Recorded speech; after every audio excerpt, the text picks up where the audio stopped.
അപ്പോൾ ഇന്ന് നമ്മൾ ഉണ്ടാക്കാൻ പോകുന്നത് മക്രോണി സലാഡാണ്. മക്രോണി സലാഡ് എല്ലാവർക്കും തന്നെ അറിയായിരിക്കും. മക്രോണി സലാഡ് ഏകദേശം ഫിലിപ്പീനോസിൻ്റെ ഒരു ഡിഷാണത്. എൻ്റെ ഒരു ഫ്രണ്ട് പറഞ്ഞ് അങ്ങനെ ഞങ്ങൾ മുമ്പ് ഉണ്ടാക്കിയിട്ടുണ്ട്. അപ്പോൾ ഇപ്പോൾ ഇന്ന് ഉണ്ടാക്കാമെന്ന് വിചാരിച്ചു. അതിനാവശ്യമായിട്ടുള്ള സാധനങ്ങളാണ് ഞാനിപ്പോൾ കാണിക്കാൻ പോകുന്നത്. ആദ്യം നമുക്ക് വേണ്ടത് മക്രോണി, അതായത് മക്രോണി സലാഡിന് എന്തായാലും നമുക്ക് വേണ്ടത് മക്രോണി. അതിന് ഞാനിപ്പോൾ ഈ ഒരു പാക്കറ്റ് മക്രോണിയാണ് എടുത്തേക്കുന്നത്. ചെറിയ സൈസുള്ള 400 ഗ്രാമാണ് ഇതിനുള്ളത്. പിന്നെ വേണ്ടത് നമുക്ക് കണ്ടൻസ്ഡ് മിൽക്കാണ്. നെസ്ലയുടെ കണ്ടൻസ്ഡ് മിൽക്കാണ് ഞാൻ എടുത്തേക്കുന്നത്. പിന്നെ വേണ്ടത് ഫ്രഷ് ക്രീമാണ്. അതും നെസ്ലയുടെ തന്നെയാണ് ഞാൻ യൂസ് ചെയ്തേക്കുന്നത്, ഫ്രഷ് ക്രീം. പിന്നെ വേണ്ടത് നമുക്ക് ഫ്രൂട്ട് കോക്ടെയിലാണ്. അത് നമുക്ക് ഫ്രൂട്ട്സ് ഇട്ട് കഴിഞ്ഞാൽ അത്ര അങ്ങോട്ട് അത് ടേസ്റ്റ് ശരിയാവില്ല. അതുകൊണ്ട് ഇതിൻ്റെ ടിന്നിലുള്ള ഫ്രൂട്ട് കോക്ടെയിലാണ് ഞാൻ യൂസ് ചെയ്തേക്കുന്നത്. പിന്നെ വേണ്ടത് ഈ ചീസാണ്. ഈ ചീസ് അൽമറായുടെ ഈ ചീസാണ് ഞാൻ എടുത്തേക്കുന്നത്, ചെഡാർ ചീസ്. പിന്നെ വേണ്ടത് മയോണൈസ്. ഇത്രയും സാധനങ്ങളാണ് നമുക്ക് മക്രോണി സലാഡിന് ആവശ്യമായിട്ടുള്ള ഇൻഗ്രീഡിയൻസ്. 4, 5, 6 ഐറ്റംസാണ് നമുക്ക് വേണ്ടത്. ഇത് വെച്ചിട്ട് നമുക്ക് ഇതാണ് നമുക്ക് ആവശ്യമായിട്ടുള്ളത് കേട്ടോ. അപ്പോൾ നമുക്ക് കുക്ക് ചെയ്യുമ്പോൾ നമുക്ക് കാണാം. ഇപ്പോൾ ഏകദേശം ഇത് വെന്തിട്ടുണ്ട്, തിളച്ചു. ഞാനത് മീഡിയം ഇതിലോട്ട് ആക്കിയിട്ടുണ്ടായിരുന്നു. ഇപ്പോൾ ഇത് വെന്തിട്ടുണ്ട്. ഇതിപ്പോൾ നമുക്ക് എങ്ങനെ മനസ്സിലാകുന്ന വെച്ചാൽ ഇതിങ്ങനെ എടുത്ത് നമ്മൾ ജസ്റ്റ് ഒന്ന് ഇതിനകത്തോട്ടൊന്ന് നോക്കുമ്പോൾ അറിയാം ഇത് വെന്തിട്ടുണ്ടോയെന്ന്. ചൂടാണ്, എല്ലാവരും ശ്രദ്ധിച്ചിട്ട് വേണം ചെയ്യാൻ. അപ്പോൾ കണ്ടോ, ഇത് വെന്തിട്ടുണ്ട് ഏകദേശം. നമുക്ക് ഈ ഒരു വേവ് മതിയാവും മക്രോണി സലാഡിനായിട്ട്. ഇനി നമുക്കിതിനെ തണുത്ത വെള്ളത്തിലോട്ട് ഒഴിച്ചതിനെ വാർത്ത് വയ്ക്കണം. ഈ ചൂടുവെള്ളം മാറ്റിയിട്ട് നമുക്ക് തണുത്ത വെള്ളത്തിലോട്ട് മാറ്റി വാർത്ത് വയ്ക്കണം കേട്ടോ. ഇനി നമ്മളിതിനെ ചെറുതായിട്ട് തണുത്ത വെള്ളത്തിൽ റണ്ണിങ് വാട്ടറിൽ നമുക്ക് ജസ്റ്റ് ഇതൊന്ന് വാർത്തെടുക്കാം. ജസ്റ്റ് നമ്മളിങ്ങനെ അരിപ്പയിൽ ഇതൊന്ന് വാർത്ത് മാറ്റാം.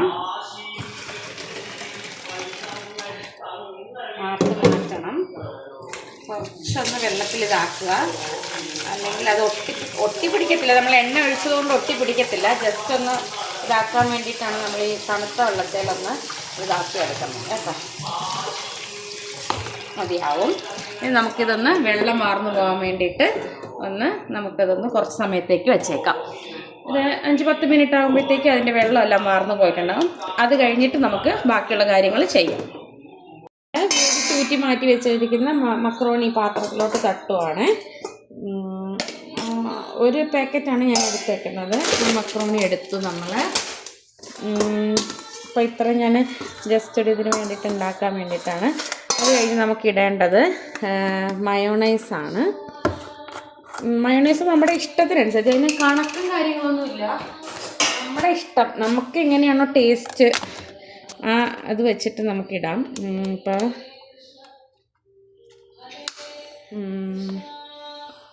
വേസ്റ്റ് ആക്കാൻ പാടില്ല. ഇതൊക്കെ നമ്മളിതിനകത്തോട്ട് തട്ടിയിടുക, അല്ലെങ്കിൽ അതൊക്കെ വേസ്റ്റായി പോകും. അപ്പോൾ അതൊക്കെ എടുത്ത് മാറ്റി നമ്മളൊരു ഇത്ര സ്പൂണൊന്നുമില്ല, ഒരു ക്രീമി ആയിട്ടുള്ള ഒരു രീതി വരുന്ന രീതിയിൽ നമ്മളത് അതിനകത്തോട്ട് തട്ടണം.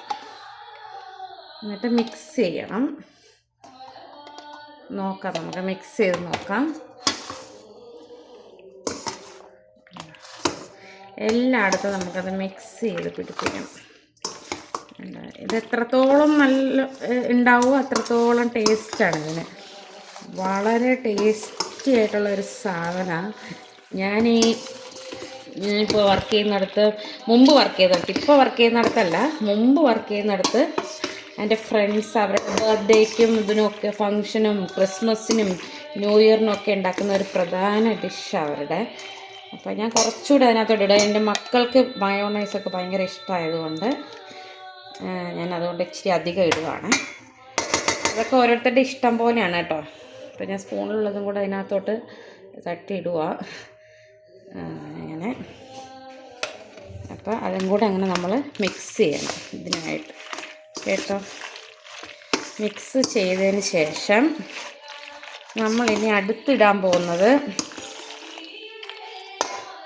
ജസ്റ്റ് കൈയൊന്ന് ഞാൻ വാഷ് ചെയ്തിട്ട് നമുക്ക് വേണ്ടത് അതിനകത്തോട്ട് ഇടേണ്ടത് ക്രീം ഇടാം, ഫ്രഷ് ക്രീം ഇടാം. ഞാൻ ഒരു ഫ്രഷ് ക്രീം ഫുള്ളായിട്ട് അങ്ങ് തട്ടുക. കാരണം എന്ന് വെച്ചാൽ ഒരു ടേസ്റ്റ് കിട്ടാൻ വേണ്ടിയിട്ട് അതായിരിക്കും നല്ലത്. പിള്ളേർക്കെല്ലാം ഇഷ്ടമാവുമല്ലോ, അതിന് വേണ്ടിയിട്ട് കേട്ടോ. അതിന് വേണ്ടിയിട്ട് ഞാനത് ഫുള്ളായിട്ട് അതിനകത്തോട്ട് മിക്സ് ചെയ്യുവാണ്.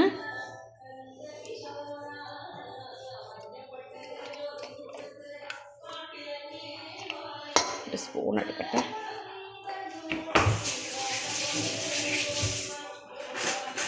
ചെറിയൊരു സ്പൂൺ എടുത്ത് നമ്മളതിനകത്ത് നല്ല അതിനകത്തോട്ട് തട്ടിയിടണം.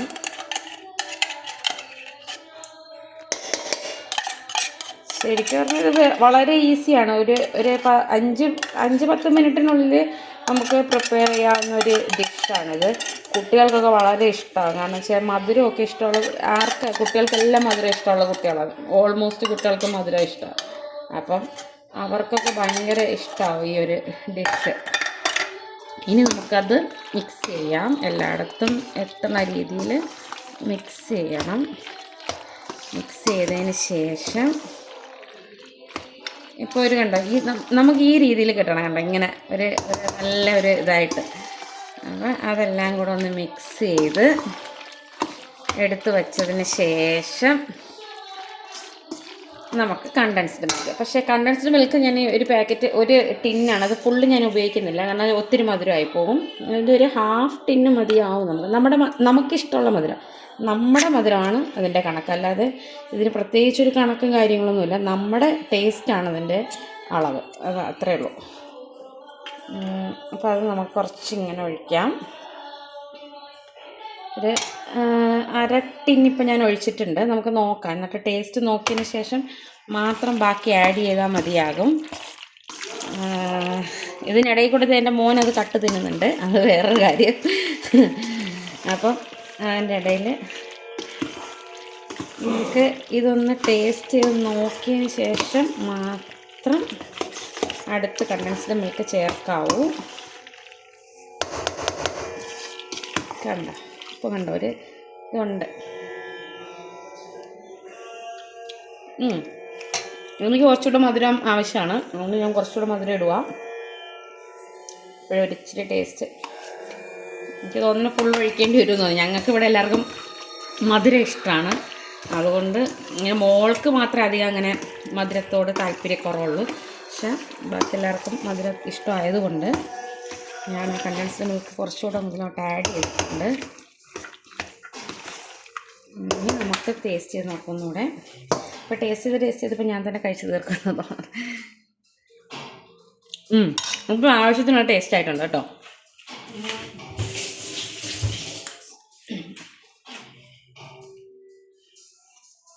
അപ്പോൾ നമ്മൾ മിക്സ് ചെയ്ത് ഇപ്പോൾ നമ്മൾ ഇതിനകത്തോട്ട് condensed milk, mayonnaise, fresh cream ഇത്ര ആഡ് ചെയ്ത് മിക്സ് ചെയ്ത് വെച്ചു. അതിന് ശേഷം നമ്മുടെ ചീസ് ഞാനത് ചെറിയ ഒരു ക്യൂബ്സ് പോലെ, ഷേപ്പൊന്നും ആയിട്ടില്ല, ക്യൂബ്സ് പോലെയാണ് ചെയ്യണത്. അതായത് നമ്മളിത് കഴിക്കുമ്പം ഇത് ഇടയ്ക്ക് കടിക്കണം, അപ്പോൾ നല്ല ടേസ്റ്റാണ്. അത് നമ്മൾ ഇതിനകത്തോട്ട് തട്ടുവാണ്. മൊത്തം ഇതിനകത്തോട്ട് തട്ടി അതും കൂടെ നമ്മൾ മിക്സ് ചെയ്യണം. പക്ഷെ അത് ഉടഞ്ഞു പോകാത്ത രീതിയിൽ നല്ല രീതിയിലൊന്ന് മിക്സ് ചെയ്തെടുക്കുക. നല്ല ടേസ്റ്റ്, ഇടയ്ക്കൊന്ന് കടിക്കുമ്പോൾ നല്ല ടേസ്റ്റാണ്. ഇത്രയും മിക്സ് ചെയ്ത് ഇങ്ങനെ മിക്സ് ചെയ്ത് എല്ലാം ഒന്ന് യോജിപ്പിച്ച് വച്ചതിന് ശേഷം നമുക്കിത് ലാസ്റ്റ് ഇൻഗ്രീഡിയൻ്റായ ഫ്രൂട്ട് കോക്ടെയിൽ നമുക്കിതിനകത്തോട്ട് മിക്സ് ചെയ്യാം. ഞാനിത് എടുക്കുമ്പോൾ ഇതിനകത്ത് കുറച്ച് വെള്ളം ഉണ്ടാവില്ല, അത് ഞാനതങ്ങ് കളയും കേട്ടോ. ഇത് ഞാനത് യൂസ് ചെയ്യാറില്ല. അതിൻ്റെ വെള്ളം അധികം അങ്ങനെ ഇടാനൊന്നും എനിക്കിഷ്ടമില്ലാത്തതുകൊണ്ട് അതിൻ്റെ സിറപ്പാണത്. അപ്പോൾ അത് ഞാൻ കുറച്ചൊന്ന് കളഞ്ഞതിന് ശേഷം ബാക്കിയാണ് ഞാൻ അതിനകത്തോട്ട് തട്ടുന്നത് കേട്ടോ. കാരണം എന്ന് വെച്ചാൽ നമ്മൾ വെള്ളം എടുത്തു കഴിഞ്ഞാൽ ഇത് ഒരുമാതിരി വെള്ളം പോലെ ആയിക്കും. അതുകൊണ്ട് ഞാൻ അതങ്ങ് കളഞ്ഞതിന് ശേഷം ബാക്കിയുള്ള സാധനം, മിക്സഡ് ഫ്രൂട്ടാണ് ഞാൻ മേടിച്ചത്, കണ്ടോ, അത് അതിനകത്തോട്ട് തട്ടും കേട്ടോ. ഇത് എന്നൊന്നും ഇതുണ്ടാക്കാനൊന്നും പറ്റില്ല. കാരണം എന്ന് വെച്ചാൽ അത്ര ഈ ടിന്നിൽ വരുന്നതൊന്നും അത്ര ഹെൽത്തി ആയിട്ടുള്ള കാര്യങ്ങളൊന്നുമല്ല. അതുകൊണ്ട് ഇടയ്ക്കൊന്ന് കുട്ടികൾക്കൊരു ഇതാകാൻ വേണ്ടിയിട്ട് മാത്രം ഉണ്ടാക്കുക, അത്രയേ ഉള്ളൂ. പിന്നെ എന്തെങ്കിലും ഫങ്ഷനോ പാർട്ടിയോ വിസിറ്റേഴ്സ് ആരെങ്കിലുമൊക്കെ ഉണ്ടെങ്കിൽ ഒന്ന് ജസ്റ്റ് ഒരു ചേഞ്ചിന് വേണ്ടിയിട്ട് നമുക്കിത് ഉണ്ടാക്കാം. അപ്പോൾ ഇത്രയേ ഉള്ളൂ. നമ്മുടെ മക്രോണി സലാഡ് റെഡി ആയിട്ടുണ്ട്. ഇത് നമുക്കിനി ചെയ്യേണ്ടത്, ഇതൊരു പാത്രം വെച്ച് അടച്ച് ഫ്രിഡ്ജിലോട്ട് കീപ്പ് ചെയ്യണം. ഇത് തണുത്തതിന് ശേഷം കഴിക്കാനാണ് ഏറ്റവും നല്ല ടേസ്റ്റ്.